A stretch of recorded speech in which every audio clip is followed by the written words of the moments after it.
Hi అండి, అందరికీ నమస్కారం. ఈరోజు మీకు ఒక మంచి వీడియో చూపిస్తానండి. ఇంట్లో ఉండే ఆడవాళ్ళందరికీ ఇది చాలా ఉపయోగపడుతుందండి. మనము వారానికి ఒకసారి ఇలాగన్నీ రెడీ చేసి పెట్టుకుంటే మనకు రోజు ఉదయాన్నే హడావిడి లేకుండా పని చాలా త్వరగా అయిపోతుంది. ముందుగా మనం ఒక గ్లాస్ మినపప్పు, 2 గ్లాసులు బియ్యం దోశకి ఇలాగ నానవేసుకోవాలండి. 1 గ్లాసుకి 2 గ్లాసులు అయితే దోశలు బాగా మెదుపు వస్తాయి. అలాగే 1/2 గ్లాసు సగ్గుబియ్యం, ఒక 1/2 టీ స్పూన్ మెంతులు ఇలాగ నానబెట్టి ఒక పక్కన పెట్టుకోవాలండి. అలాగే మళ్ళీ ఇడ్లీకి 1 గ్లాస్ మినపప్పు, 2 గ్లాసులు ఇడ్లీ రవ్వ. అది నేను తడి గ్లాస్తో వేసానండి, అందుకని రవ్వ మీకు ఇలా ఉండలుగా కనపడుతుంది. రవ్వ మాత్రం మనం గ్రైండర్ వేసుకునే ముందు నానపెట్టుకొని క్లీన్ చేసుకుంటే సరిపోతుంది. అలాగే ఒక 2 గ్లాసులు మినపప్పు గారెకి నానవేసానండి. ఇలాగే ఈ మూడింటిని మనం వీక్లీ 1 టైము ఇలా పిండిలు తయారు చేసి పెట్టుకుంటే మనకి టిఫిన్స్కి చాలా ఈజీ అయిపోతుంది. మధ్యలో ఒకసారి ఉప్మాను, పూరి, చపాతి ఏదో ఒకటి ఏది కావాలంటే అది చేసుకోవచ్చు. చాలా వరకు ఇదే సరిపోతుంది.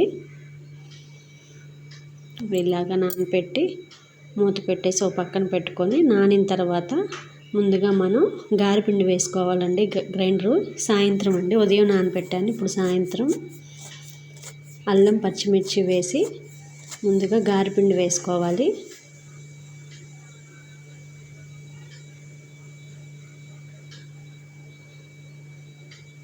మనకి గారెపిండి రెడీ అయిందండి. ఇలాగ ఒక బాక్స్లో పెట్టి ఒక పక్కన పెట్టుకొని మళ్ళీ ఇడ్లీ పిండి వేసుకోవాలండి. ఇడ్లీ పిండి నేను రవ్వ ఆల్రెడీ కడిగి వాటర్ అంతా పిండేసి ఒక గిన్నెలో పెట్టానండి. రవ్వ ఇది. ఇప్పుడు ఈ రవ్వను కూడా మనం గ్రైండర్లో వేసి ఒక 1 మినిట్ అలాగా మొత్తం పిండంతా కలిసే వరకు రుబ్బినాక అప్పుడు డైరెక్ట్గా ఒక డబ్బాలో పెట్టుకోవచ్చు. మనం విడిగా కలపటం కంటే ఇలా గ్రైండర్లో వేస్తే బాగా కలుస్తుంది. ఇడ్లీ కూడా బాగా పువ్వులాగా సాఫ్ట్గా బాగా వస్తాయి. ఒకసారి ఇలా ట్రై చేయండి. మీరు విడిగా కలపకుండా ఇలా గ్రైండర్లో రవ్వ వేసి కలుపుకోండి. మనం దోశ పిండిలో కూడా సగ్గుబియ్యం వేయటం వల్ల దోశ చాలా మెత్తగా ఉంటుందండి. క్రిస్పీగా మెత్తగా బాగా వస్తాయి దోశలు.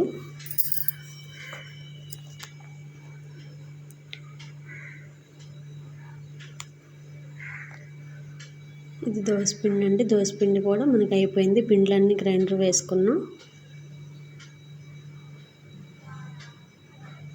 ఇప్పుడు మనం ఇదిగోండి దోశ, ఇడ్లీ, గారెపిండి ఈ మూడింటిని ఇలాగ వారానికి ఒకసారి వేసి ఫ్రిడ్జ్లో పెట్టుకుంటే మనకు ఉదయాన్నే టిఫిన్ హడావిడి లేకుండా ఉంటుంది.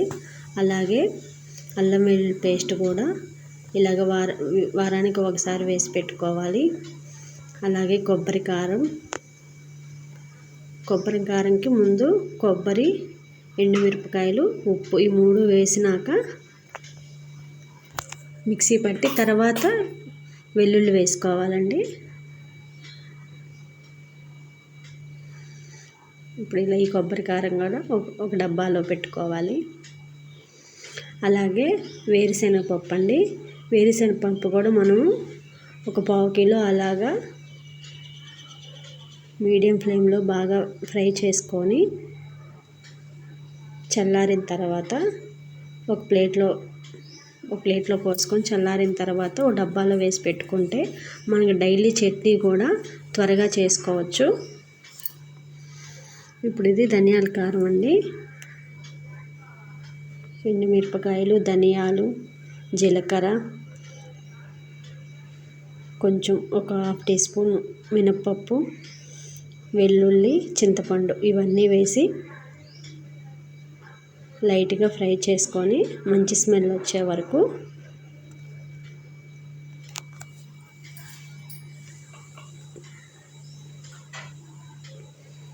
మిక్సీ పట్టుకొని ఇది కూడా ఒక డబ్బాలో వేసి పెట్టుకుంటే మనకు రోజు ఉదయాన్నే